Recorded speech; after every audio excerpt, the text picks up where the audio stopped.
Bem-vindo ao nosso novo episódio do podcast Vale a Pena, Vapcast.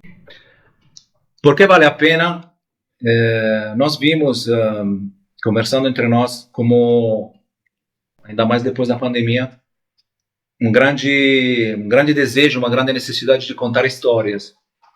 Num clima que às vezes se torna pesado, difícil, um pouco de esperança ameaçada. Quantas histórias e quantos contos assim interessantes de histórias normais que no final cada um pensando poderia falar vale a pena, valeu a pena. Uma frase que se fala muito, quase não damos mais valor, mas pensamos que é uma frase importante porque significa isso, o sacrifício, a vida dura, muitas vezes muito dura, mas que tem um significado, tem um valor, tem muita coisa boa que acontece. Então, decidimos de contar a história de amigos conhecidos, umas histórias interessantes, e hoje estamos aqui com um novo episódio. Eu sou Marco Montrasi, me chamo Braco, e hoje à noite estaremos aqui com Nayara e com Raíssa, e um hóspede que depois vou apresentar. Então, se vocês quiserem dar 2 palavras. Olá, sou Nayara, sou do mundo da moda e mais recentemente da tecnologia. O Braco convidou para estar nesse podcast, porque eu acredito também que a gente tem histórias extraordinárias para contar e conhecemos uma gama de amigos incríveis e tenho a sorte de ser amiga da Camila, que está aqui hoje, que o Braco vai apresentar já já. Sim, eu sou a Raíssa. Oi, eu trabalho no universo do entretenimento, com pesquisa de mercado, vai conversar um pouco com o universo da Camila de psicologia, de análise e tudo, e muito feliz de estar aqui. Obrigada pelo convite também. Maravilha, então agora vou apresentar a nossa convidada, Camila Marcoccia. Camila é psicóloga pela Pontifícia Universidade Católica de São Paulo, PUC, é especialista em psicologia hospitalar pela Santa Casa da Misericórdia de São Paulo. Depois, se erro alguma coisa, você me corrige. Tem aprimoramento em psicologia clínica, fenomenológica e atendimento a pessoas enlutadas pela Pontifícia Universidade Católica de São Paulo. É mestre em psicologia clínica no Instituto de Psicologia da Universidade de São Paulo. Atuou como psicóloga numa importante ONG, com atendimento a famílias e crianças de 0 a 6 anos, e trabalhou por 2 anos no Hospital Edmundo Vasconcelos, onde atuou com pacientes, familiares em UTI e cuidados paliativos. Atualmente trabalha com atendimento clínico de crianças, adolescentes e adultos. Tá certo, não?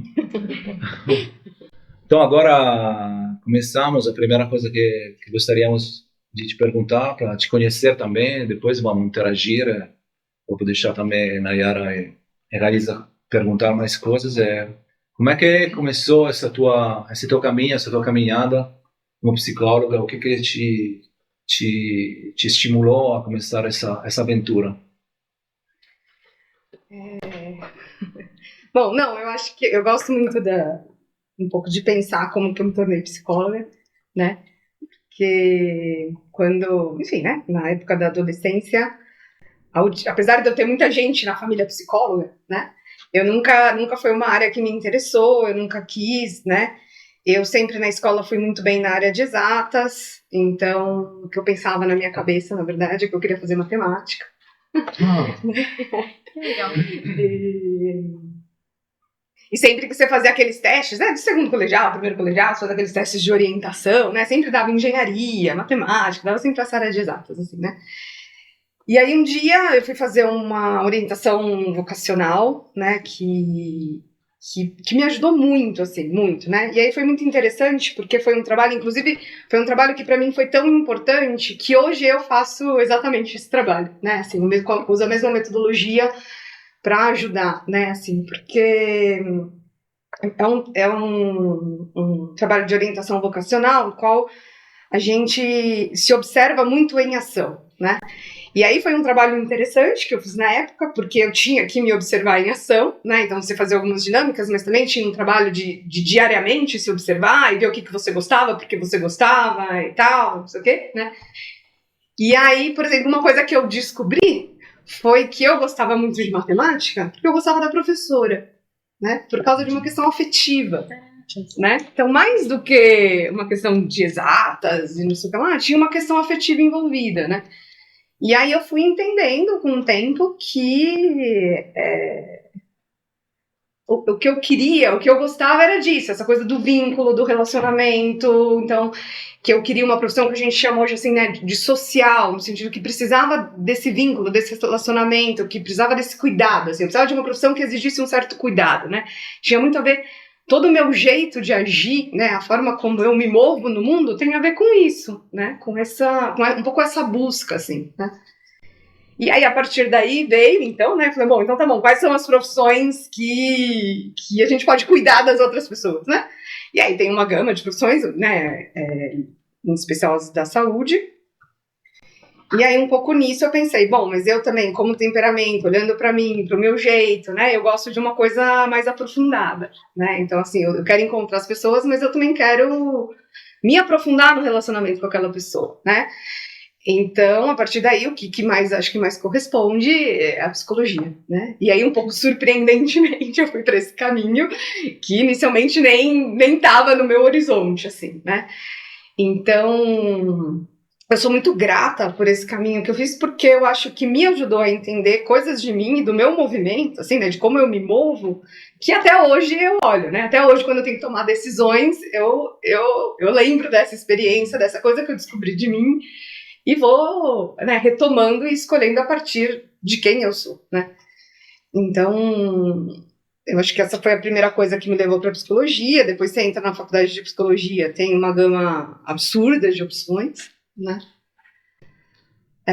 E aí um pouco lá você vai conhecendo, vai vendo. Num primeiro momento eu quis trabalhar com psiquiatria propriamente, né? Com saúde mental mais...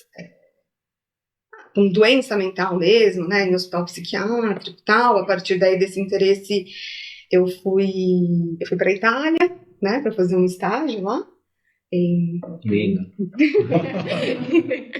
em psiquiatria, né, e aí também foi um trabalho interessante, porque eu cheguei lá... Que ano era? 2006. Mas ainda na faculdade? Ainda estava na faculdade, então eu tranquei a faculdade aqui e fui fazer um ano na Católica de Milão. Né? E aí fiz estudei um ano na Católica de Milão e concomitante eu fazia esse estágio num hospital psiquiátrico, que agora eu não lembro o nome. Em italiano. Em italiano. Que já é desafiador, eu imagino, em português. Imagine em outra língua. Não, foi bem isso, assim, estudar um pouco a questão da psiquiatria fenomenológica, que é uma coisa que no Brasil agora tem mais, mas na época não tinha muito, né? Então, enfim, e aí eu fui para lá, e aí eu trabalhava diariamente, né, lá com os pacientes psiquiátricos. E aí, depois de 6 meses, eu me dei conta que não era o que eu queria. Feliz. Eu falei, não, eu não dou conta, né? Eu não sei se vocês já tiveram contato, se vocês já trabalharam de uma forma muito próxima, acompanhando esses pacientes, né? Muitas vezes em surto, com muito sofrimento ali, né? Numa fase aguda da doença, assim. Mas eu me dei conta que não era pra mim, assim, né? Falei, não consigo, não dou conta, né?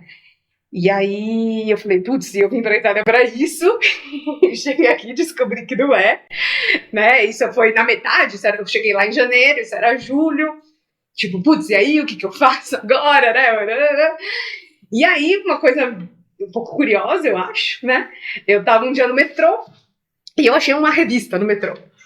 E aí, nessa revista, eu não lembro direito, assim, né? Mas tinha uma discussão sobre eutanásia. Tava meio com uma discussão na Itália sobre eutanásia, porque acho que um cara que tinha uma doença X queria realizar eutanásia. Eu nem sei se hoje ainda pode ou não realizar eutanásia na Itália. Não pode.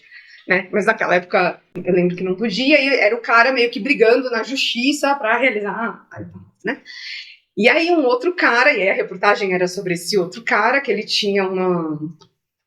Bom, em italiano, a tradução, eu não sei em português, mas a tradução do italiano literal era tipo, doença do mármore, né? É um cara que... Então ele vai contando a experiência dele, que é uma doença que vai deixando ele petrificado, né? Por isso que chama doença do mármore, assim. Então ele vai perdendo os movimentos, vai ficando enrijecido e tal, né? E ele foi percebendo, ele já não tinha mais nenhum movimento e ele só tinha pouca coisa do olho, assim, né? E aí ele decidiu escrever um livro, enquanto ele ainda conseguia... É a história do escafandro e a borboleta? Então, é muito parecida, porque só que no escafandro e a borboleta ele teve um AVC, né? Mas é mais ou menos a mesma lógica, assim, né? Um cara que ficou todo paralisado. Nesse caso, se eu me lembro bem, ele tinha uma doença genética que foi fazendo isso, assim, né? E aí ele fala, então ele sabe que ele vai perder esse movimento, e ele fala, não, então antes de perder esse movimento, eu quero dizer que a vida vale a pena, né? Mesmo com tudo isso, assim, né? E aí ele escreve respondendo a esse cara que tava pedindo a eutanásia, né? Essa coisa. E aí eu fiquei fascinada, né?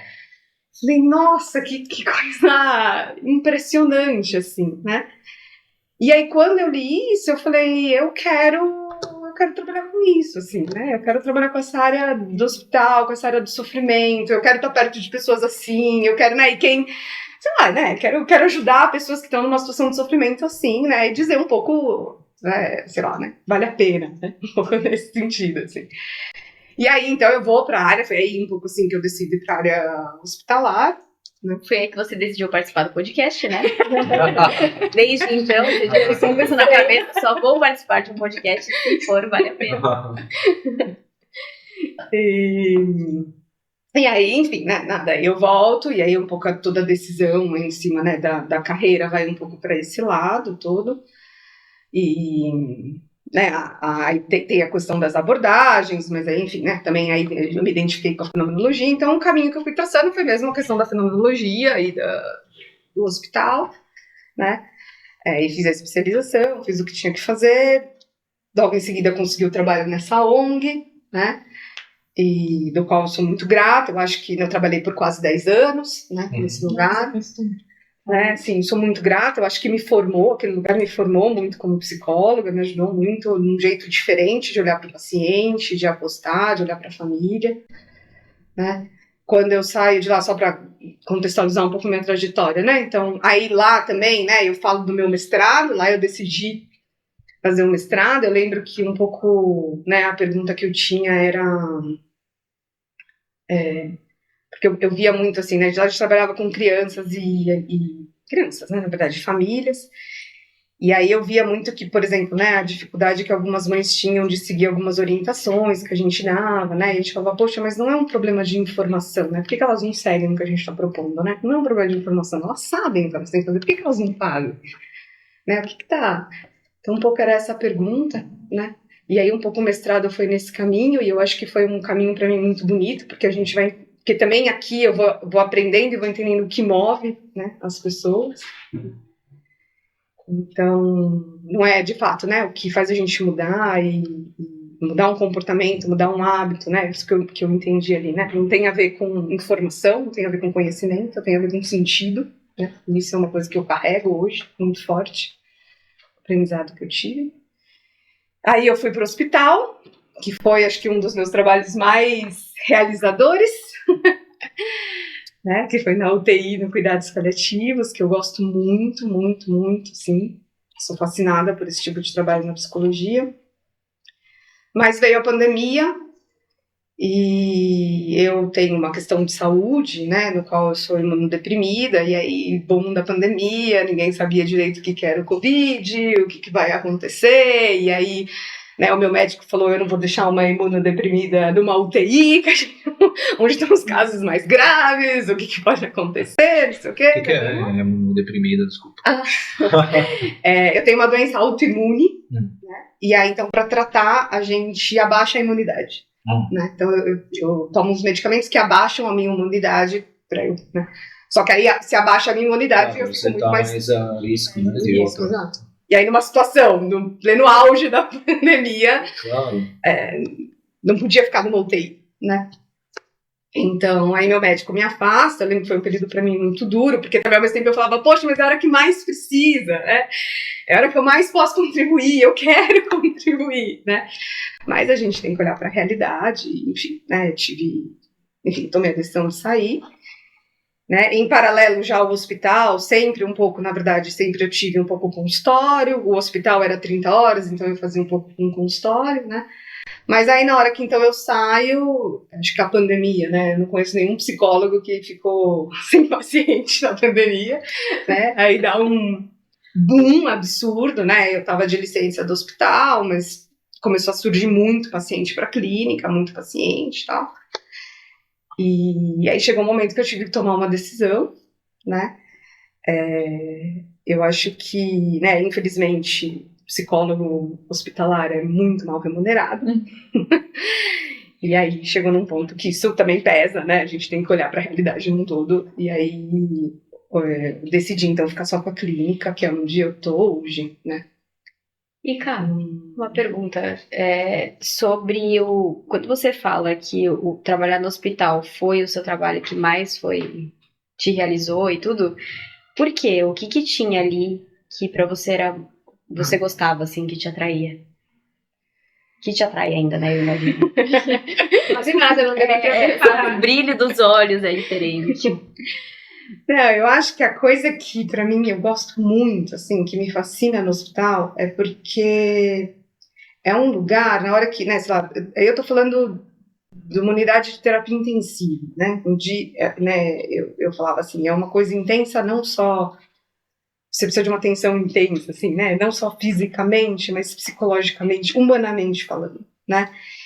Então, é onde eu encontrava as pessoas e elas não tinham nenhuma defesa. Porque aquele negócio vem, né? Você ficou doente, você teve um infarto, a tua família tá quase morrendo, a coisa tá ali. Vem tudo, o teu humano explode ali, né? E acho que pra mim essa é a coisa mais fascinante, assim, né? Mais fascinante. Então, acompanhar, ver, né? Ver essa humanidade explodindo, assim, né? E acompanhar, né, e falar, olha, essas perguntas são justas, né, vamos, deixa elas abertas, vamos viver, faz esse caminho, né, porque depois são as perguntas da vida, né, que é isso, tipo, por que eu fiquei doente, por que isso está acontecendo comigo, né, qual o sentido desse sofrimento, eu acho que são as perguntas mais humanas, assim, né, que mais a gente carrega, e ali a coisa explode, né. Então, era muito bonito, assim, então era muito bonito ver o caminho que cada um fazia, acompanhar, né, os pacientes, os familiares, né, as mães, né, eu lembro que, por exemplo, uma coisa, às vezes na UTI infantil, né, as pessoas têm muita dificuldade, porque em geral as mães se desestabilizam, né, lógico, é os filhos, assim, né, e eu falo assim, gente, eu adoro, deixa que eu vou lá, assim, deixa que eu vi, que você adorava, né. Mas assim, eu acho que é por conta disso, assim, né? Porque você via esse humano florescer, assim, explodir, sabe? E aí é uma coisa que você vai aprendendo, né? Porque você aprende que eu não vou dar resposta para essas pessoas, né? A resposta é assim, né? A resposta é minha. Eu fiz o meu caminho, eu encontrei uma resposta, mas eu posso estar do lado dela e dizer, olha, eu sou companhia para tua jornada nessa descoberta, né? Então eu estou do teu lado. Vamos manter essas perguntas abertas, porque eu acho que isso é uma tendência hoje, né? A gente quer fechar essas perguntas. A gente não consegue olhar para elas porque é angustiante, né? Então a gente fecha, dizendo, não pensa nisso, né? Deixa pra lá, isso é bobagem, isso é coisa de adolescente, né? Ou não, né? Ou não, mas olha, Deus tem um propósito muito maior para isso, né? Que pode ser tudo verdade, né? Mas que na hora do drama é teoria, né? Então essa coisa pra mim era muito bonita, né? Acompanhar esse caminho, ver as pessoas fazendo esse caminho de descoberta, sabe? Assim. Então, e de uma forma muito, é isso, sem defesas, né? Sem defesas, porque no consultório isso acontece, né? Não é que não acontece, eu acompanho muita gente com essas perguntas também, né? Mas diante do drama da vida, um pouco mais cotidiana, essa coisa um pouco é mais velada, né? Assim, a gente se contenta com algumas respostas, a gente fecha. Né? Deixa eu te perguntar uma coisa. Mesmo na pandemia, porque daí eu já vou puxar um gancho que é tipo, você acabou indo para uma área mais de jovem e criança no consultório. Mesmo na pandemia, essa coisa foi continua esse desafio de até o fundo de não fechar as perguntas, como você disse? Eu acho que sim, acho que na pandemia muito mais, né? Eu acho que enquanto a coisa estava acontecendo, né? Então você não sabia muito bem, tinha um monte de gente morrendo, muita gente perdeu, né? Então é ali também essa experiência, você não sabe o que vai acontecer, você não tem muita perspectiva, tudo isso assim, é muito angustiante, né? Assim, então também, né? E a adolescência, pensando nos jovens principalmente, né? É o momento que vem essas perguntas, né? Porque quando você é criança, um pouco não tem, um pouco a mãe é a resposta para tudo, né? A mãe, o pai, assim, né? Eu não preciso de muita coisa, mamãe e papai dão conta do que me vem, né? E faz parte, é o desenvolvimento, Graças né? a Deus, né? Graças a Deus, exato. Né? E aí, na adolescência, você começa a falar, putz, né? Sou eu me dou conta da finitude, eu me dou conta, né? Surgem todas as perguntas, essa coisa vale a pena, por que isso acontece, não sei o quê, né? É um momento também um pouco mais dramático, né? Se a gente pensar. Então vinha muito forte, assim, né? Mas ainda assim, no cotidiano, você tá muito... Você tem muitas distrações, né? E que são necessárias, tá? A gente precisa, às vezes, se distrair, a gente precisa, às vezes, achar que... Né, que a gente é eterno, a gente precisa dessas coisas, inclusive saudável. Senão a gente se desespera. Situação normal. Né, então tinha, assim, né? Mas é menos evidente, assim, né? Não, eu tô pensando aqui. É porque quando você trabalhava na UTI, você já trabalhava com jovens e crianças? Não, lá era mais adultos, né? Tá. Assim, a UTI que eu trabalhava de fato era adulto, né? Mesmo não. Tem, né? Assim, tinha alguns jovens, alguma coisa assim, mas a maioria era adulto, assim, né? De vez em quando a gente era chamada na UTI pediátrica, alguma coisa assim, né? Em algum momento você escolheu focar em jovens e crianças na clínica? Ou meio que foi... Foi meio que natural, assim, na verdade, né? Porque eu saí, aí eu fui trabalhar nessa ONG, e aí lá a gente trabalhava com criança pequena, né? No caso lá tinha um foco bem grande na 0 a 6 anos, né? Era um pouco com família, né? Eu acho que eu sempre gostei de criança, sempre me dei bem. Eu acho que para ser criança precisa de uma coisa um pouco mais lúdica, né? Então eu tenho um pouco esse jeito quando estou com criança, acho que isso ajuda, né? E aí você vai aprendendo, é um jeito diferente de fazer psicologia com criança e com adulto, né?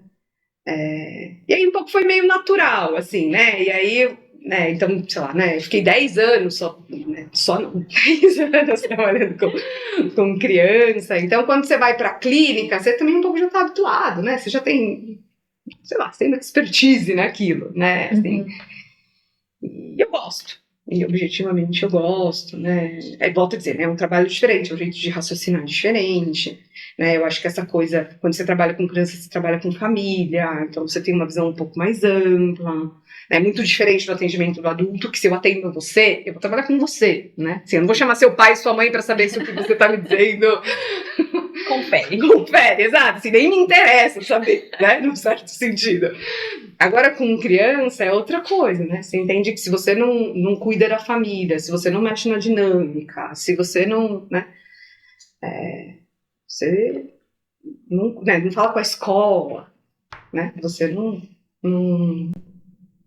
enfim, não trabalha a totalidade dela, assim.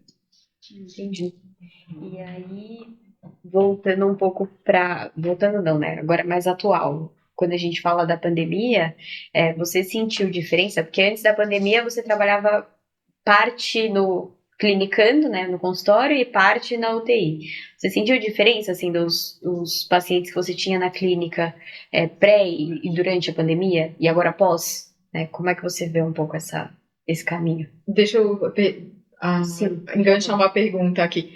Você está no sentido dos desafios, quais foram o perfil do atendimento Das questões, assim, que os jovens traziam um pouco, né? Porque é isso, a criança, ela não vai trazer questão, ela vai trazer um comportamento, né?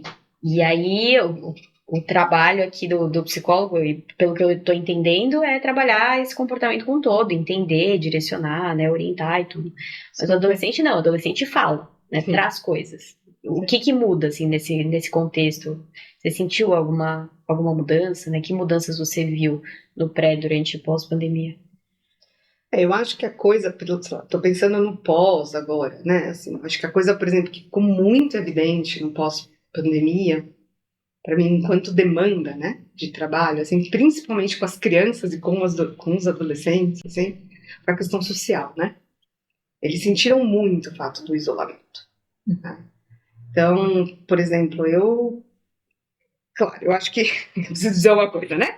A gente está falando de um universo, primeiro, de um universo bem pequeno, né? Eu estou partindo da minha experiência, então eu estou partindo de, sei lá, 30 pacientes, hoje é o que eu tenho, né? Então, assim, talvez um pouco mais contando o que veio aqui, mas a gente está fazendo de um universo pequeno, né? De uma psicóloga da cidade de São Paulo, do bairro de Higienópolis. Então, assim, vocês têm que Não vamos falar na rua, mas... Perfeito, importantíssimo. Não, mas é importante dar esse contexto. Porque, né, enfim, outros contextos tem outras questões, né? Então, eu vou falar daquilo que eu vi no meu consultório com uma população de um certo nível socioeconômico também, né? Então, acho que essa questão social foi muito importante, assim, né? Então, eu recebi muitos, e até, assim, um número significativo de assim, muito inseguros para voltar para o presencial, não sabendo se relacionar, não querendo se relacionar, né? Às vezes, assim, de fazer um trabalho, né? Então, tinha uma época que era optativo, né? Você pode voltar para o presencial ou ficar assim, né? Então, não quero ficar, então tinha que fazer né? Tinha aqui, não, né? Mas você fazia um trabalho com o jovem, dizendo, não, olha, vamos tentar, vai 2 vezes por semana, pô, traz aqui, me conta como foi, né? Para mim, acho que a principal questão que surgiu, assim, foi essa social mesmo, né? Depois tem as questões, eu acho que, né, se eu penso, né, as questões muito de ansiedade e depressão, né, uma coisa que veio com bastante força, assim, né, eu acho que principalmente nos adolescentes tem, né, volto a dizer, eu acho que é uma fase de muita mudança, né, de muita novidade, de muito conhecimento de si, assim, e junto com uma pandemia, com um monte de coisa, num universo que ninguém sabia de nada, né, ninguém entendia o que estava acontecendo. Eu acho que isso contribui para uma confusão maior, para uma insegurança maior, para não ter um espaço de segurança mesmo, né, de contorno, assim, né. Essa coisa muito também veio, assim, com muita força. Pacientes que às vezes a gente precisou entrar com medicamento, né? Precisei pedir ajuda de psiquiatra, falar, olha, acho que aqui precisa de ajuda. Né? A criança, na verdade, ela vem muito como um reflexo dos pais. Nossa, eu tava pensando nisso, porque eu sofri muito na pandemia e eu sou uma pessoa super social, eu adoro sair, e eu comecei a perceber que eu tava me fechando, assim, e eu trabalho híbrido, não parei completamente. E agora tá voltando completamente presencial, eu percebo que é um esforço, depois que eu vou é super legal, fico imaginando um adolescente, um pai que tá com medo ter que incentivar o filho a também ir, entendeu? Sim, ainda mais pensando nesse extrato de nível socioeconômico, né, a gente tá falando de uma bolha que mora em São Paulo, né, que o cuidado é maior, o nível de informação que essas pessoas têm é maior, né, então muitas vezes o medo, ele pode ser maior também, de você querer manter o seu filho na sua bolha, porque você não quer expor crianças, você pode manter o seu filho em casa, né, pra quê? Isso é outra coisa, né, a gente tá numa circunstância que, concretamente, eu não preciso ir ao trabalho. A criança também não precisa ir à escola. Os pais têm toda uma estrutura normalmente. Então, eu me dou conta, tipo, eu não sei, eu queria até... Você deve ouvir um exemplo seu, enfim, da sua experiência, mas eu fico pensando em mim, por exemplo, quando eu me conecto, eu estava falando isso com uns colegas de trabalho recente, me conecto, a gente tem uma reunião pesada, discute algum tema dramático, desliga a chamada, aquilo fica com você. Se você tá em casa, divide casa com outras pessoas, tá com o marido, talvez você fale. Mas você tá sozinho, aquilo vai ficando. Você tá no escritório, você toma um café, fala mal do chefe, volta e passou, entendeu? Como que você na adolescência, um turbilhão de coisas acontecendo e você se vendo na câmera o tempo todo? você mesmo. Então, você nem se vê, né? Porque os adolescentes não ligam Não a câmera. exato. Olha só que novidade. E é legal porque, assim, né? Eu recebia muita escola, muitos amigos professores, né? Enfim, vocês estão olhando assim pra mim, é tão absurdo, porque eles não ligam a câmera, a gente pede pra ele ligar, né? E aí, eu ia conversar, né? Tipo, mas por que você não liga a câmera? Porque assim, tem câmera fechada, falo que a câmera tá quebrada, né? As mil desculpas deles, né? E é tão legal, porque aí você falava assim, mas o que acontece? E aí eles falavam assim, não, porque, primeiro que eu não quero ficar me vendo. Aí você fala, não, mas vai, tem um jeitinho lá, você tira, né? Você não precisa se ver, né? Não, mas aí eu não sei quem tá me olhando. Né? Porque se eu deixo a câmera aberta, eu não sei quem da turma Gente, que noia. tá me olhando, né? Então, mas é interessante, porque aí você fala, pô, então tá bom, então vamos cuidar disso, né? Mas tem essa coisa, assim, né? Então, E é muito louco, porque, assim, não sei, me soa muito como algo que sempre existiu, a insegurança da imagem que o adolescente tem dele mesmo, mas que ficou muito evidente com o fato de ter uma câmera e você mesmo se ver, né? Porque quando você tá aqui vivendo em primeira pessoa, que você não se vê em terceira pessoa, você tá lá, você tá na escola, você tem lá o contato com seus amigos, mas você tem, óbvio, insegurança daquilo que vão pensar de você, mas você tem zero controle em relação a isso, né? Agora, você dá um nada que a pessoa pode controlar, que é ligar ou desligar a câmera, ela já controla aquilo. Não quero desligar porque eu não quero que as pessoas tenham uma imagem minha. Ou... Fora o filtro, né?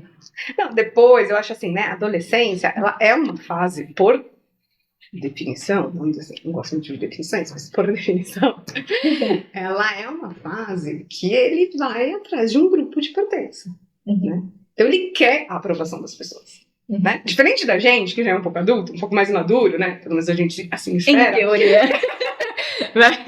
Que um pouco você lida muito melhor com a situação, né? Agora, o adolescente não, né? O adolescente, ele precisa de um grupo de amigos, né? Então, primeiro que já teve isso, né? Então, naquilo que é o meu movimento absolutamente natural, que é eu me desprendo da minha família, né? Eu preciso sair, eu preciso encontrar um outro grupo, eu preciso me conhecer. Para eu me conhecer, eu preciso me afastar dos meus pais. Né? Então chega uma pandemia que não permite esse movimento que é absolutamente natural e faz parte do desenvolvimento, né? Para além disso, eu não tenho com quem encontrar e saber qual é o meu grupo de pertença. Se observar em ação, né? Tem o local para se observar em ação, né? E ainda eu vou me expor para saber, sei lá, o que eles estão julgando, o que eles estão olhando, o que eles estão achando de mim, né? Então eu me fecho mais, e aí que surgem um pouco também todas as questões da saúde mental, né? Assim, é um fator a mais, né? Essas coisas são muito complexas, né? Mas é um fator a mais que entra em jogo. Eu queria falar uma coisa, porque assim, você falou dessa coisa da humanidade, me marcou muito, porque assim, a pandemia, eu acho que foi uma parada assim para todo mundo, né? Para os jovens, para todo mundo. Me lembro que nos dias assim de lockdown, eu fiquei com medo, sei lá, não consegui dormir no primeiro dia, porque é como se tivesse chegado um tsunami. É uma coisa assim, forte, uma coisa imprevista, é que chega para todo mundo e coloca um grande ponto de interrogação sobre o futuro, não? Então, para mim, essa coisa é o que impacta mais no presente, que eu acho que talvez se vê muito hoje em dia, e você deve ter visto, deve enxergar isso muito mais, é esse medo do futuro, não? Porque quando o futuro é de alguma forma ameaçado, quando o futuro não é certo, isso já é um presente que eu vivo. Quando eu tenho que fazer um exame médico daqui a 2 semanas, é já hoje que eu vivo isso. Então isso tem um impacto, o futuro tem um impacto, hoje no presente. Então se você não tem alguma coisa que te dá como uma certeza do futuro, que o futuro não é ruim, o futuro não é tudo preto, o futuro não é tudo... Você já no presente vive isso. Isso gera medo, gera ansiedade, gera preocupação. E quando você não tem um contexto, quando você não tem amigos, quando isso assim se torna uma coisa que eu acho que é uma das causas talvez mais forte disso. Por isso que você falou, como precisamos não ter medo agora de todas essas perguntas que surgem. Porque não é uma pergunta de resolver um problema. É uma pergunta sobre alguém que me ajuda a viver esse futuro, esse medo, essa ansiedade. E você falou, não é que só as crianças têm. As crianças têm porque os pais têm, porque quando vai na escola tem, porque quando saímos na cidade ver a televisão ou na internet, todo mundo tem. Então nós precisamos como ter essa esperança, não? Então como é que você lida com isso nesse acompanhar na humanidade? Só isso. Só essa perguntinha. Você lida com esse Eu acho que não é muito diferente, né, daquilo que eu falava do acompanhamento de uma pessoa no UTI. Né? É acompanhar. Primeiro, eu acho que é isso, assim, é deixar essas perguntas abertas. Porque, de novo, a gente tende a fechar. Como eu, adulto, não sustento, ou como eu, adulto, não sei a resposta, como que eu vou sustentar essa pergunta aberta de um jovem? Não sustento, né? Não dou conta de sustentar, né?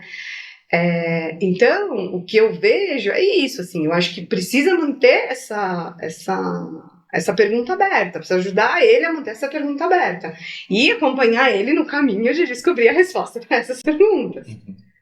Né? Assim, vale a pena? Né? Enfim, né? Esse sofrimento que acontece agora, vale a pena? Essa insegurança que eu tenho, né? Existe esperança? Né? O futuro é bom? Eu posso apostar nisso? Né? Agora,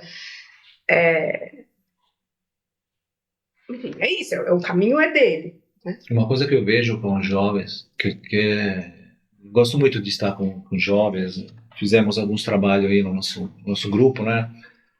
Mas é assim, é que eu aprendi a um certo ponto, porque eu também vivia tristeza muitas vezes, vivia, sei lá, vamos chamar uma pequena depressão quando eu era adolescente. Eu desejava amigos, desejava coisas, e muitas vezes não encontrava isso. Mas eu encontrei a um certo ponto, acho que é uma fortuna, uma sorte que tem que ter também, né? De alguém que te faz entender, isso revolucionou a minha vida, que a tristeza que você sente é como, sabe, quando tem um bicho que está embaixo da terra, que tá trabalhando, você vê a terra que se move, né? Que a tristeza é alguma coisa que se move de algo que você tem dentro, que é bom, que é um desejo enorme de ser feliz, de viver. Só que muitas vezes, quando você vê essa tristeza, é como se você se assustasse porque não sabe resolvê-la logo na criança, no teu amigo. Aí, acho que essa é a dificuldade, porque todo mundo tem que se ajudar, não? Criar comunidade, criar grupo, criar amigos, procurar quem pode se ajudar. Por quê? Porque muitas vezes, é claro que tem um monte de fatores, que depois precisam de pessoas como você. Que tem nós, tem nós que precisa de alguém que te ajuda. Porque às vezes da família tem dificuldade, não tem mais ambientes, talvez uma vez era mais fácil ter ambientes mais simples que te ajudavam naturalmente, agora não. Então tem esses nós que te atropelam. Mas como entender que muitas vezes essa tristeza assim é uma coisa boa, de não ter medo, de cuidar dela, é assim fazer um caminho junto, não? Para mim, esse aqui foi uma revolução. Eu não sei também como no teu trabalho, como isso também se enfrenta, mas acho que será uma modalidade assim, né? Que alguém te vê. Eu fico pensando também assim, né? Para mim, eu acho que um dos grandes desafios que tem hoje, né, é como, eu vou dizer num modo geral, as pessoas em geral, né, acho que tanto adultos quanto adolescentes, mas eu acho que os adolescentes e as crianças, né, sofrem um pouco mais porque elas estão dentro estão sendo educadas numa cultura assim. Eu acho que talvez antes, não sei, posso estar errada, né? Talvez. A sua experiência. Mas eu acho que a gente tá muito distante do nosso humano, né? E eu acho que esse é um problema, né? A gente fala muito hoje em, sei lá, inteligência emocional, mas é como se assim, eu não posso ter, né? Eu não posso ter uma tristeza, eu não posso ter uma vulnerabilidade, eu não posso, sei lá, né? Assim, não posso sentir uma raiva, não posso, né? Essas coisas são vistas como ruins, a gente precisa eliminar, eu preciso, né? Enquanto que essas coisas falam muito sobre você, Né? Então, se eu aprendo a olhar para isso, a valorizar no sentido assim, de tipo, isso diz sobre mim, deixa eu ver o que isso tá falando sobre mim. De olhar, né? E não abafar. Sem medo, sabe? Então, por exemplo, esse é um trabalho que eu faço com muito forte no consultório. Né? Não precisa ter medo de nada do que vem, né? De nenhuma pergunta, de nenhum sentimento, não precisa ter medo de nada. Né? Agora, a gente precisa olhar junto para isso. Né? Eu falo, tudo fala sobre você. Né? Então vamos usar isso para descobrir quem é você. Né? Então quando você fala, por exemplo, dessa coisa da tristeza, né? Que eu falo sempre, a tristeza é um bem ausente. Né? Na verdade tem uma coisa boa que você deseja, que está faltando e por isso você está triste. Né? Então vamos olhar, o que é isso que está faltando? Que falta é essa que você está sentindo? É falta do quê? Né? Que busca é essa? O que você está buscando? Né? O que você buscou e não correspondeu, sei lá, não foi respondido, né? Não encontrou. Né? Mas é difícil, porque as pessoas não estão acostumadas nisso. Né? Assim. Sim, porque logo isso é como se fosse um problema que precisamos resolver. Sim, exato. É fechar a pergunta. Fechar a pergunta. Exato. Não, e é muito interessante isso, porque eu tenho duas crianças em casa, né? Tem lá o meu de 4, o meu de 1, e o de 4 tá vivendo esse turbilhão de emoção e etc. E acho que a gente não teve uma educação em casa que olhasse para as emoções. Tá chorando? Engole o choro e come, porque é isso que tem para comer, sabe? Eu não quero comer tomate, mas é o que tem, você vai engolir o seu choro e você vai comer, né? Então, assim, numa frase dessa, o que a mãe tá falando pro filho, não importa o que você tá sentindo, o que importa é que você tem que se alimentar, você tem que sobreviver comendo isso que tá no seu prato, né? Então, assim, só um exemplo bem bobo, bem básico, bem bobo. Eu cresci assim, de boa forma. Come aí aquilo que tem. Exato. E assim, e ao longo do tempo, e acho que hoje isso está muito mais claro para empresas, socialmente está muito mais claro que você precisa olhar para suas emoções, você precisa ver o que elas estão te dizendo. E é super interessante, porque o que vocês estão falando é que o Braco em algum momento aprendeu a olhar para a tristeza dele e falar, olha, tem alguma coisa aqui, né? Uhum. E um desafio que eu enfrento, e aí falando muito da minha perspectiva como mãe, é esse, dar ferramentas para o meu filho que eu não tive. Então, que eu preciso buscar enquanto adulta para dar para ele e falar, filho, tá tudo bem você se sentir triste. Tá tudo bem, você só tá com raiva. Então, assim, põe a sua raiva pra fora, depois a gente conversa. E ele fica lá, isso se esgoelando no chão. Eu não quero conversar. Eu tô com raiva. Eu falo, tá assim, mas tudo bem, quando passar a gente conversa. Passou! Mas é muito difícil, assim, a dificuldade que eu encontro muito é essa, assim, de tentar dar ferramentas que eu não tenho. E a gente tá falando de várias coisas super interessantes aqui. Eu só queria trazer um pouco de volta pro ponto que a gente falou de depressão dos adolescentes, porque acho que a gente passou por várias coisas. O momento da adolescência que a Ká falou, do adolescente estar se descobrindo, etc., e de repente ele é fechado, trancado em casa, ele não tem a possibilidade de estar com outras pessoas, ele não tem essa educação de olhar para as emoções, ver o que ele está sentindo, etc.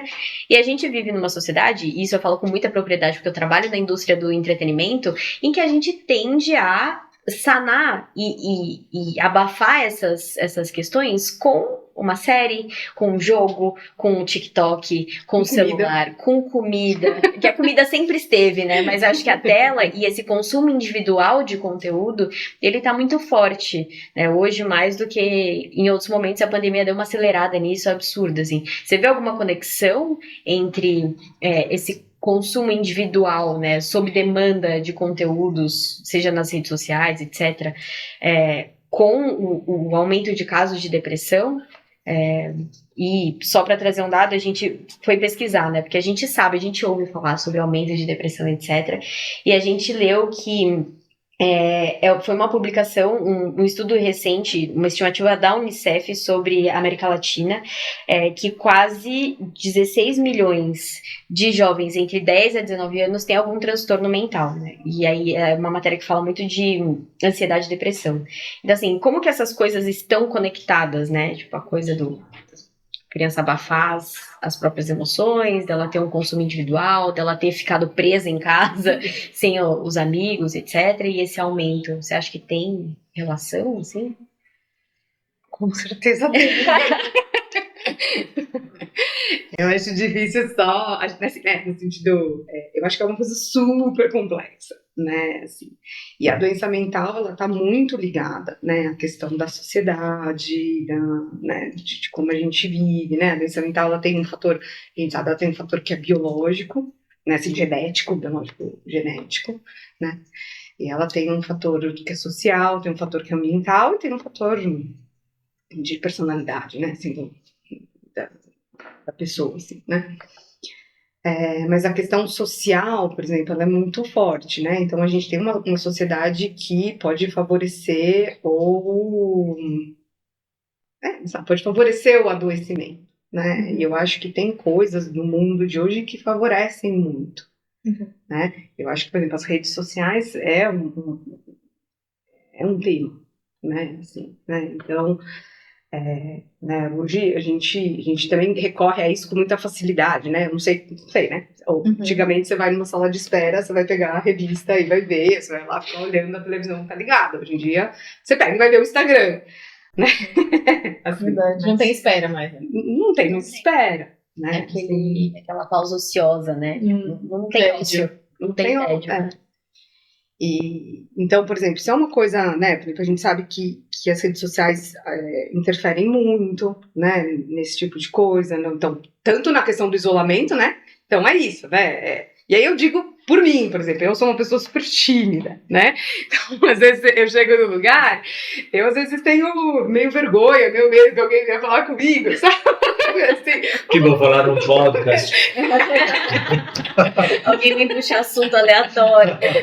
Eu fico meio com vergonha, assim, né? Tipo, qual que é a estratégia? Eu pego o celular, sabe? Fala que você tá... Né? Então, assim, não dá pra dizer que essa coisa não influencia, por exemplo, no relacionamento, né? É isso, sei lá, por exemplo, em casa, né? Na minha casa, por exemplo, né? Onde eu cresci, a gente tinha uma televisão, né? Por exemplo, e a minha mãe sempre falava, é uma televisão e é na sala. Não vai ter televisão no quarto porque eu não quero que cada um vá pro seu lugar, né? Assim, se for assistir televisão, vai ter que assistir todo mundo junto, minimamente ali, né? Então você estabelece um mínimo de convívio, né? Assim, né? Hoje a gente pode estar exatamente todo mundo no mesmo lugar, cada um com o seu celular, né? Isso provoca um isolamento maior, né? Então, tem também os benefícios, eu não estou dizendo, né? Acho que tem pessoas que têm muito, por exemplo, pode aproximar a gente com os mesmos gostos, né? Que pensam igual, eu posso fazer amizade, para mim é muito difícil falar pessoalmente, então falar por chat, conhecer, assim, ajuda. Então, assim, tem coisas positivas, eu não tô colocando como vilã, né? Mas só para dizer, né, a gente vai criando um jeito de se socializar, de se relacionar, né, depois tem a própria questão que eu penso das redes sociais, que eu acho que é um problema, né, que a gente fala um pouco né, que a gente chama de positividade tóxica. Ah, sim, sim. Né, porque a gente só publica aquilo que é bom, aquilo que é legal, aquilo que, né, e aí eu, que tô triste, entro nas redes sociais e só vejo todo mundo feliz, então assim, deu um problema comigo, entendeu? Mas assim, lógico, ninguém vai publicar Exato. chorando. Terminei. 13 Aliás, anos. O cara que eu tô apaixonada não gosta de mim. Exato. Aliás, quando eu termino o namoro, eu tenho que mostrar que eu tô super bem, Exato. né? Vou colocar com um cara bonitão, na praia, não sei lá. Tipo, Mas só um exemplo. né? Sim, então, assim, muito pelo contrário, né? Então, por exemplo, isso que a gente estava falando também, de querer eliminar essas coisas, né? No fundo, você publica uma vida, você quer mostrar uma vida que essas coisas da tristeza tá fora, né? Sim, tá fora. tem espaço. Então, então é difícil também, porque você vai tirando o humano, Sim. né? De novo. O ponto central é isso, você vai tirando o humano. Então, assim, nós já falamos que não é uma coisa que queremos ser os espertos, vamos dizer, das coisas. Você é uma profissional, mas se tivesse que dar alguns conselhos de um fenômeno assim, que eu acho que todas as coisas precisam como de uma educação, né? De um uso correto de uma coisa. Que pode ter os lados bons, mas tem muitos também lados ruins, então precisa tomar alguns cuidados. Assim, se tivéssemos que falar 2 ou 3 cuidados que você fala para os jovens, quais são nesse sentido? Eu acho que a questão principal, acho que assim, existe o mundo virtual, mas existe o mundo concreto, né, que a gente chama, Então, eu acho que precisa ter um convívio, precisa ter um relacionamento, eu preciso conhecer pessoas, eu preciso ver gente, eu preciso compartilhar a vida com uma coisa concreta, porque aí você vê, né? Uhum. Eu acho que isso, então, ajudar um pouco, né, a sair dessa coisa virtual, né, ajudar a julgar que aquilo que está ali não é, né, é uma parte, é uma fotografia da vida, não é a vida, né, aquilo não é a pessoa. Então, acho que essa coisa da educação é muito importante, né? A gente precisa educar eles a julgar o que eles veem na internet, né? Uhum. E não tomar como verdade. Acho que isso é um ponto fundamental, assim, né? Essa coisa, acho que do concreto e, de novo, assim, acho que precisa se falar da humanidade. Precisa se falar sobre isso, né? Precisa dar esse espaço, um espaço de acolhida, um espaço de escuta, um espaço onde eles possam falar sobre isso, eles possam ver. Acho que também, por exemplo, né, tem isso, né? Uma coisa que eu oriento muito os pais, né?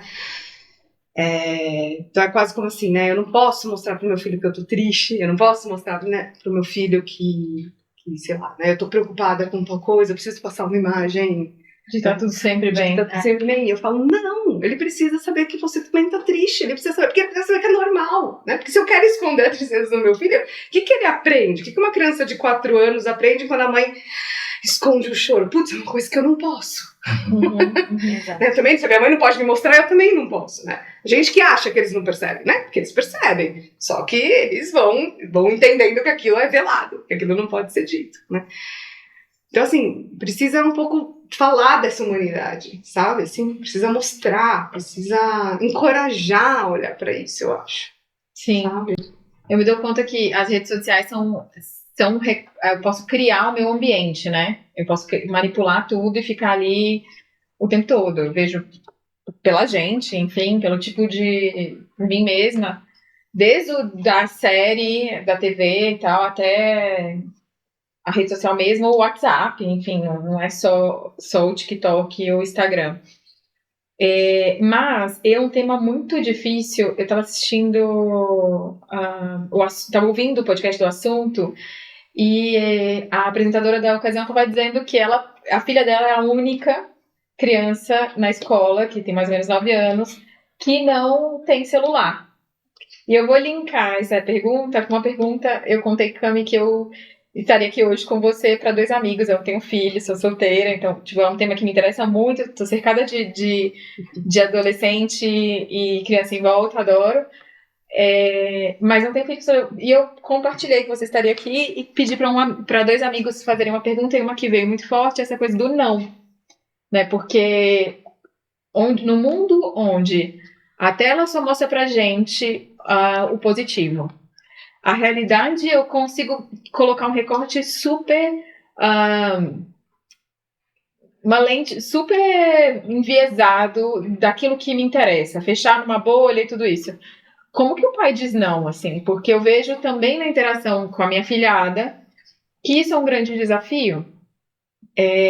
Eu tenho dificuldade de dizer não pra mim mesma. Então, como que eu tenho dificuldade de controlar o meu acesso? Às vezes eu me pego falando, putz, estou consumindo demais conteúdo de ódio, assim, tá me fazendo mal. Imagina um pai para dizer para que todo mundo em volta tá de uma outra forma. Como é que é isso para você, assim? Eu posso só voltar numa coisa que eu acho que é importante? Claro. Quando a gente está falando dessa coisa do aumento, né, da doenças mentais nos jovens, a gente falou um pouco da rede social, porque eu acho que tem uma coisa que um pouco me preocupa também, assim, quando eu vejo, né, e eu, inclusive, estou enfrentando uma situação dessa no consultório, né, recentemente, assim, né, que é um pouco essa cultura do cancelamento, sabe? Nossa, eu pensei nisso. A gente olha muito, e eu acho que, por exemplo, isso é um ponto também, sabe, Braco? Porque hoje em dia a gente olha muito para performance, a gente olha muito para o comportamento, e não existe espaço para o erro. Uhum. Né? Se eu erro, se eu faço uma coisa, eu sou cancelado. Né? Então aqui, de novo, o humano tá fora. Quando se fala cancelado, significa que é como que se fala todo mundo agora se fala de, mas o que significa quando alguém quer te cancelar? todo mundo para, tipo, de falar com você. Você fica isolado, eu não falo assim, então você fez uma coisa que eu não concordo, eu te cancelo. Então, assim, eu não falo mais com você, eu te anulo. Você não existisse mais. Como se não existisse mais, exato. Né? Não tem espaço para o perdão. Mas aí, tá, isso aparece também no mundo concreto? Parece.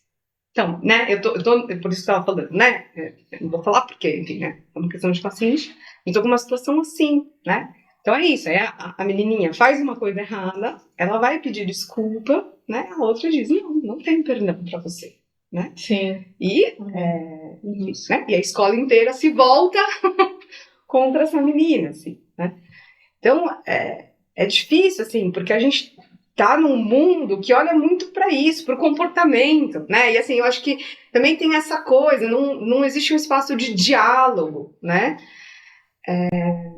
Por que eu acho que um pouco também aumenta, né? Não sei, acho que aí a gente vai entrar num outro tema e depois eu quero responder o que a Nayara perguntou. À vontade. Né? Mas a gente vive num mundo que não tem espaço para o diálogo, mas para violência, né? A gente afirma aquilo que é diferente, não o que é igual, né? E aí isso vai criando rupturas, vai criando divisões, né? E aí vem essa coisa. Então, se você pensa um pouco diferente de mim, eu já não me relaciono com você, eu já não falo com você. Se você erra, então, se você faz uma coisa que eu julgo errado, porque tem isso, né? Que eu julgo errado, você tá fora.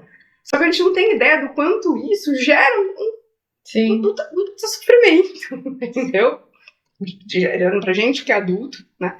Imagina para os adolescentes, né, que são muito mais impulsivos, que fazem as coisas, né? Então, né, é isso. Numa brincadeira, eu falei uma coisa diferente ali, foi cancelada.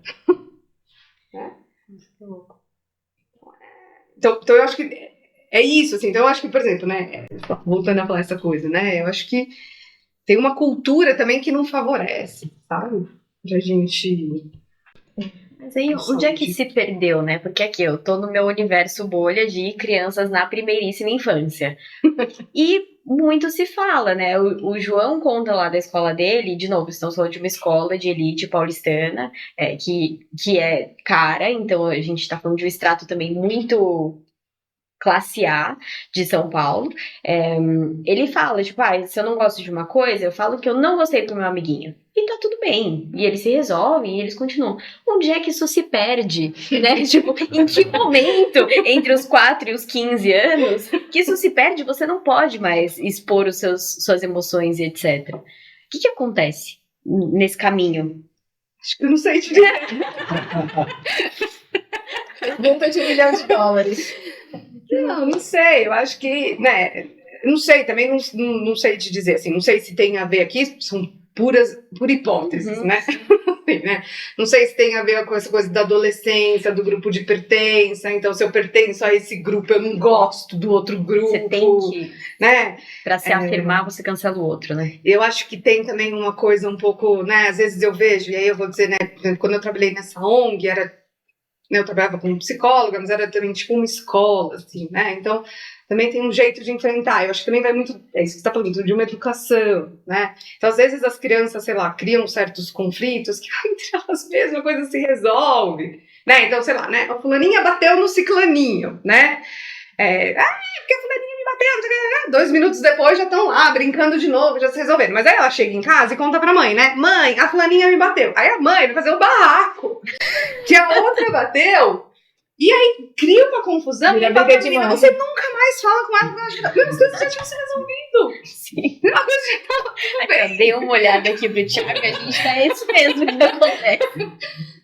Então eu acho que tem também uma coisa nesse sentido que vai acontecendo, né?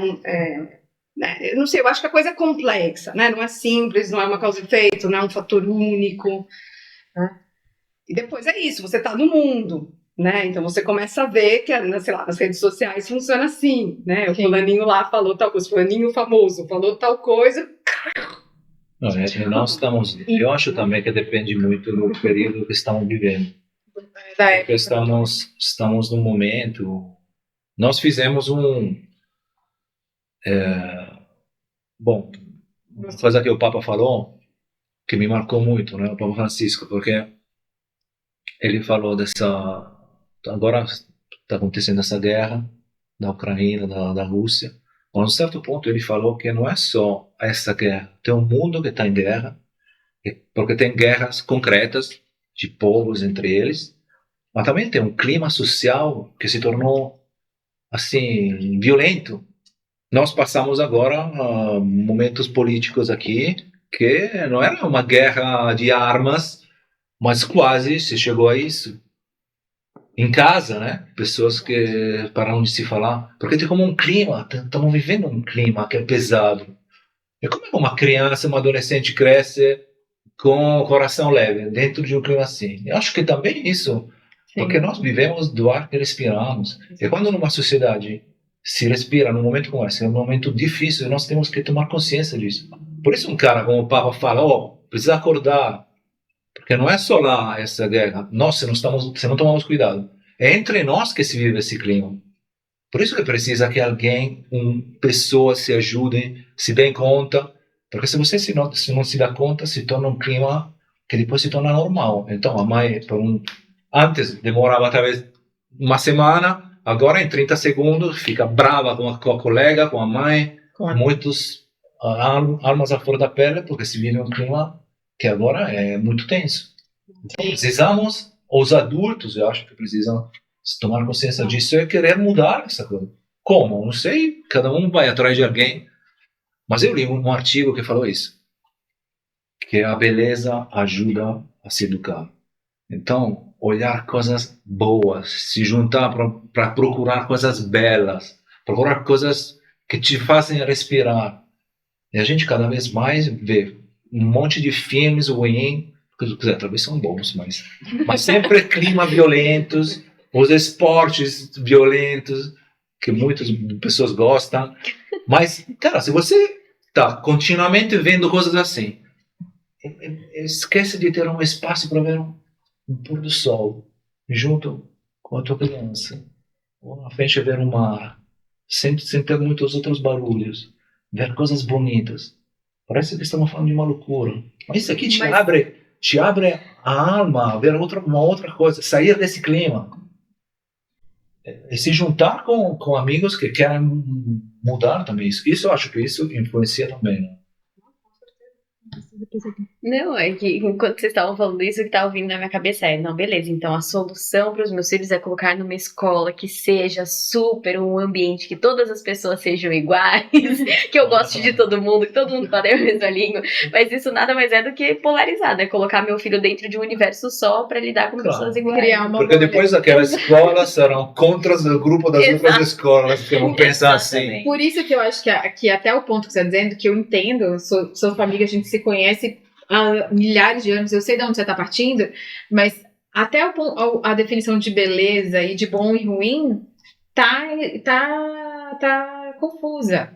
Então, eu tendo a achar que eu penso em mim, né?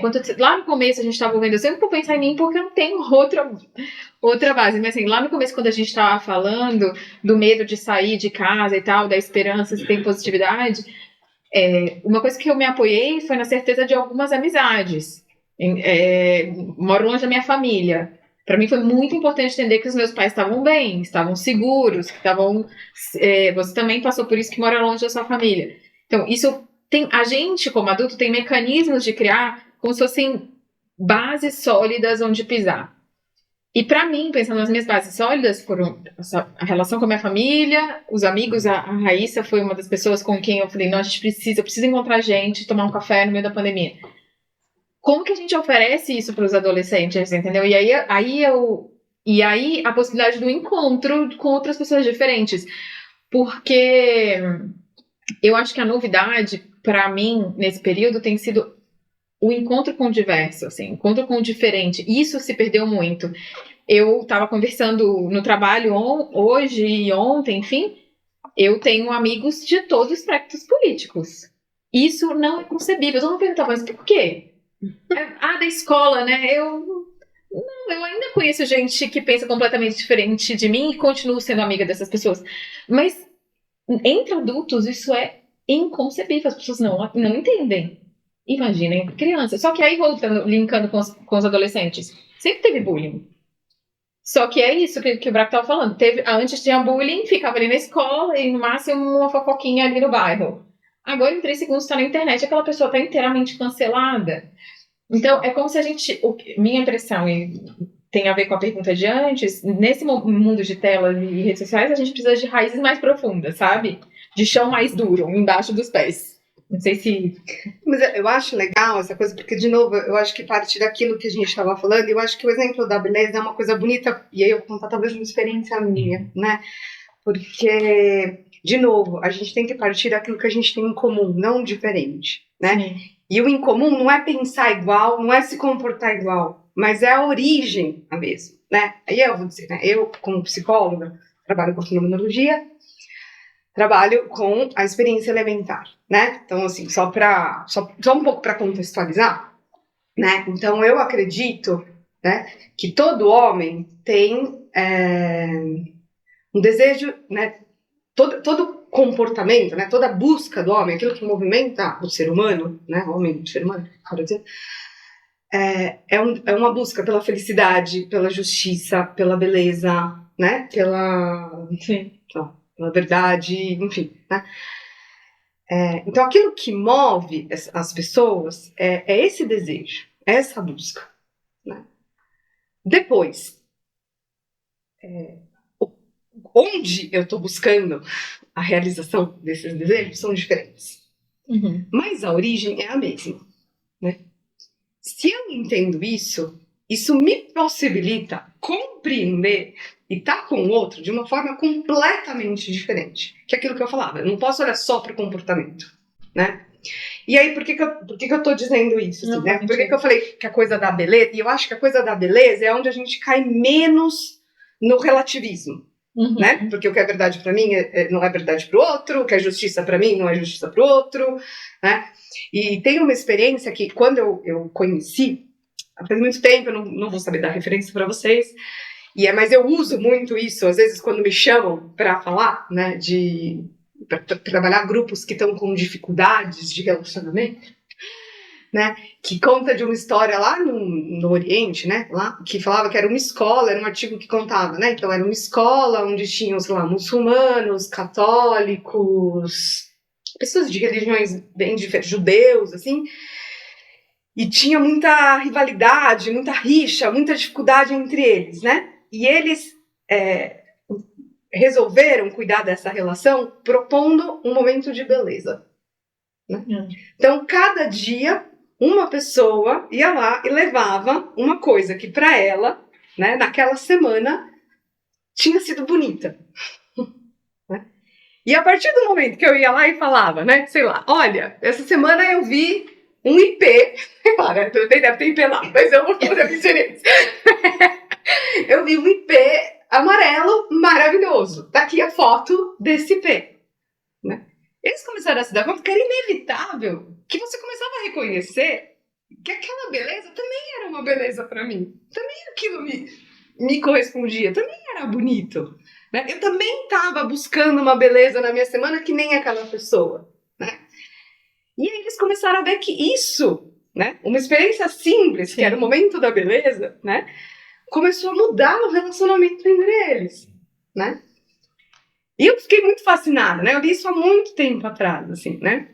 E isso é uma coisa que eu faço muito, assim, né? Às vezes quando me chamam e falam, as pessoas não conseguem se olhar, as pessoas não conseguem se dialogar, as pessoas, né? Eu falo, então a gente vai fazer, sei lá, vamos fazer uma roda de conversas com os funcionários de tal instituição, né? Então, assim, a gente vai começar com um momento de beleza. Então, eu quero que cada um de vocês, essa semana, traga alguma coisa bonita que viu, ouviu, leu, qualquer coisa assim, né? E é muito impressionante como a coisa muda. Porque você parte do que tem em comum e não do que tem de diferente, né? E aí tem coisas muito legais. Eu falo só uma coisa que, pra mim, eu acho que esse é o meu filme preferido, né? Não sei se vocês já assistiram, que chama Feliz Natal. Não. Né? Ele é lindo, assim, né? Porque ele conta uma história real, né? Que é da Primeira Guerra Mundial, na trincheira. Você contou. E aí, não sei se eu posso dar spoiler. Posso dar spoiler? Sim, não posso dar spoiler. Tem spoiler. O Natal ainda encontrou. Mas então, eles estão em guerra, estão lá os 3 países lá em guerra, então um odiando o outro, não sei o que lá, e aí, se eu não me engano, acho que é. Agora, qual país é? É a noite de Natal, tem a trégua, os caras começam a fazer uma cantoria, um país lá começa a fazer uma cantoria, os outros vão ouvindo aquilo, vão falando, nossa, olha que bonito, né? Então fica um tocando lá a gaita, aí o outro país começa a tocar outro instrumento, o outro país começa a cantar, e aí de repente eles abrem a trégua e se reúnem e fazem uma missa e fazem uma noite de Natal em paz. E aí no dia seguinte tem que voltar à guerra. E aí eles não conseguem. Eles não conseguem. Né? Inclusive é baseado em história real. Exato. Né? Tanto que pra mim esse filme fala, né? Eu falei, pra mim esse filme é o resumo da frase Dostoiévski, talvez, que diz a beleza salvará o mundo. Né? Pra mim esse filme é o resumo, né? Assim, é a exemplificação disso, né? Mas só pra dizer, porque é isso, mas por isso que me impressiona, porque é uma coisa real, né? E se você depois vai ver o documentário, você vê as cartas dos caras que trocando, porque com os familiares, porque aí depois descobriram e aí tiraram, porque não dá pra rolar guerra, porque eles estão se ajudando, né? Então é assim, tipo, gente, vai soltar bomba aí, vem pra cá, né? E eles começam a se ajudar. Não tem mais guerra. Por quê? Porque tá prevalecendo que é igual, nunca é diferente. Mas enfim, não sei, é só pra dizer. Não faz todo sentido. Que lindo. Não, Vale a pena, assista esse filme, que eu acho que é o meu filme preferido. Não, me ajudou muito, porque me corrige. E me corrige também no sentido que o que me possibilita estar com outro diferente é entender que a origem é igual. E aí eu tô aberta a beleza diferente também. Não, me ajudou muito. Eu acho que essa Obrigada. é uma coisa que temos que aprender todos, né? É bonito se encontrar assim, com uma humildade que talvez é difícil de ter quando se é adulto. Que precisamos aprender muita coisa. E assim ajudamos os adolescentes e crianças. Bom, acho que podemos talvez ir até Nossa. a conclusão, não? Sim, Vocês, claro. as duas que mandam. Não, mas talvez tenha algumas perguntas que querem... Não, vai ter um episódio 2, eu já...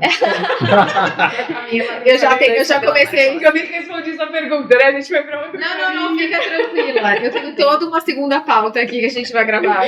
Mas assim, para concluir, nós fazemos sempre... Você já falou várias vezes, fez muita propaganda do nosso podcast, mas...